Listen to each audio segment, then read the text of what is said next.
Deni Lansat ketagihan soto khas Indonesia. Patrick Kluivert fokus cari pemain. Bek termahal timnas comeback petaka Tom Hai datang. Raksasa Italia jadi sasaran netizen Indonesia. Kurniawan Dwi Yulianto bawa harapan baru timnas Indonesia U20. Push leg di bawah, lanjut simak informasi selengkapnya sebagai berikut.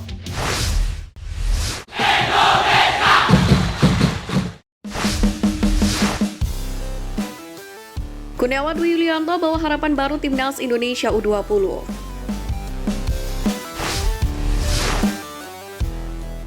Kurniawan Dwi Yulianto baru saja resmi ditunjuk sebagai asisten pelatih timnas Indonesia U20. Tepatnya, si Kurus akan mengisi posisi sebagai pelatih striker di skuad Garuda Nusantara. Dalam hal ini, pengamat sepak bola Indonesia Kesit Budi Handoyo menyambut positif kembalinya Kurniawan Dwi Yulianto di jajaran staf pelatih timnas Indonesia U20. Menurutnya hal itu menjadi sinyal positif menjelang turnamen Piala Asia U20 2025 di Jeddah pada 12 Februari sampai dengan 1 Maret mendatang. Dia yakin pelatih yang kini berusia 48 tahun itu akan bisa mengulangi kerjasama apiknya bersama Indra Syafri yang pernah bahu-membahu meraih medali emas SEA Games 2023 di Kamboja. Saya pikir kembalinya Kurniawan di jajaran pelatih timnas Indonesia U20 itu adalah kabar bagus. Pertama kita tahu karena kita tahu kiprah Kurniawan sebagai pelatih muda juga mantan pemain yang namanya melegenda, kata Kesit. Tidak hanya itu, dengan pengalaman sebagai pelatih dengan lisensi UEFA Pro, termasuk pengalamannya di Como selama 3 tahun.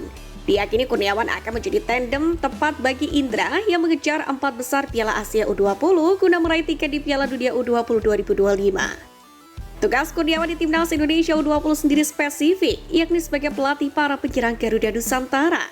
Ketika ditanya apakah kedatangan Kurniawan akan memberikan efek instan kepada penyerang-penyerang timnas Indonesia U20, tampil tajam di Piala Asia U20, Kesit pun mengatakan tidak semudah itu, karena perlu waktu bagi Kurniawan untuk menghadirkan pemain depan yang tajam. Sebagai informasi, timnas Indonesia U20 baru saja menyelesaikan 3 laga di turnamen Mandiri U20 Challenge Series 2025 di Sidoarjo melawan Yordania, Suriah, dan India.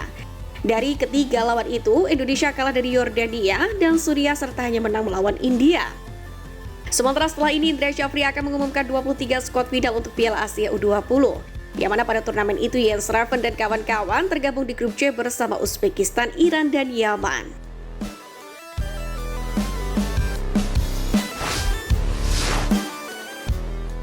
Raksasa Italia jadi sasaran netizen Indonesia.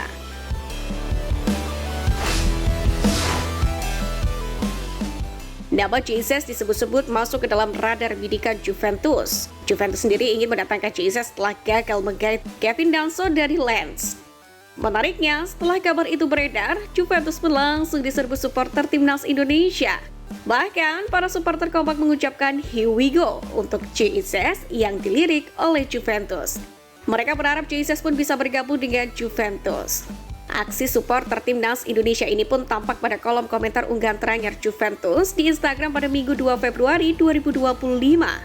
Seperti yang kita ketahui, Jesus adalah pemain Venezia, di mana bek bertinggi 190 cm itu bergabung dengan Venezia sejak musim 2023-2024. Ex-FC Eindhoven itu ikut campur tangan dalam keberhasilan Venezia promosi ke Serie A musim 2024-2025. Sementara untuk kabar diliriknya Jesus oleh Juventus ini diulas langsung oleh jurnalis ternama asal Italia, Antonello Angelini. Venezia pun memberi lampu hijau untuk Juventus jika ingin menggait Jesus. Venezia pun kabarnya terbuka terhadap semua tawaran yang masuk termasuk soal Juventus yang menginginkan Jesus. Namun demikian, Venezia kabarnya mematok harga yang cukup tinggi jika ingin Juventus ingin mendatangkan Jesus, di mana Venezia mematok harga 20 juta euro atau sekitar 337,6 miliar rupiah untuk jasa bek yang pernah malang melintang di Liga Belanda itu. Menarik untuk dinantikan apakah kabar transfer Jesus dari Venezia ke Juventus akan terrealisasi.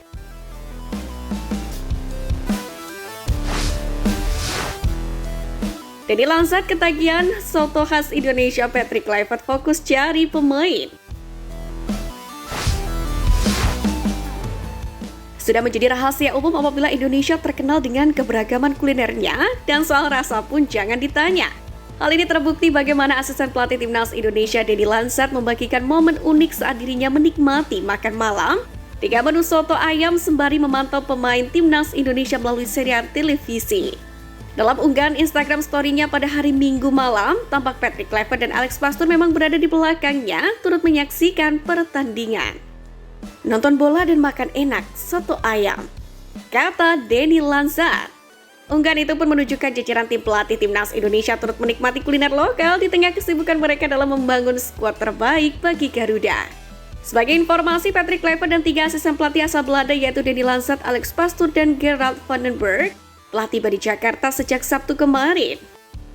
Dalam kesempatan ini, pelatih anyar timnas Indonesia Patrick Kluivert pun menunjukkan keseriusannya dalam mencari pemain berkualitas dengan menghadiri pertandingan Liga 1. Pada Minggu 2 Februari malam, ia pun terlihat menyaksikan duel sengit antara Persija Jakarta dan juga PSPS Biak di Stadion Patriot Candrabaga. Sepanjang pertandingan, Patrick Kluivert dan asistennya pun tampak serius mencatat berbagai hal di buku kecil yang mereka bawa.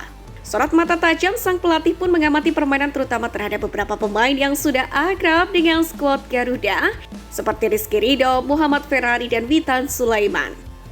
Dalam hal ini, kehadiran Kluivert dan tim asisten pelatih di Indonesia diharapkan dapat membawa peningkatan positif bagi timnas Indonesia. Dengan pengalaman mereka di level sepak bola Eropa, proses seleksi dan pembinaan pemain diharapkan semakin berkualitas guna menghadapi berbagai kompetisi mendatang.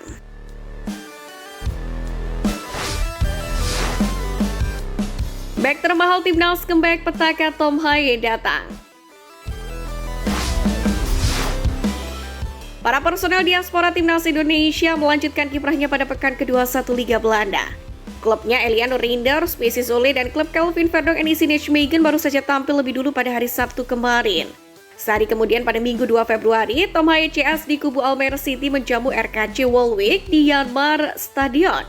Pertemuan dua tim terbawah klasemen ini ibarat playoff menghindari degradasi.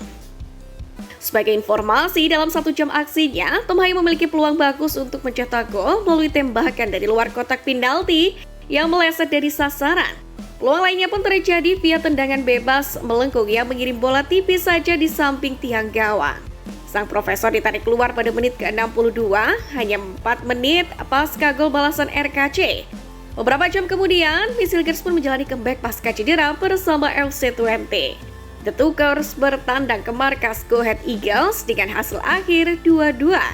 Dalam pertandingan ini, Hilgers masuk menggantikan Max Burns pada menit ke-70 dan berjasa membuat 3 kali sapuan, serta 9 dari 9 operannya akurat sepanjang penampilan.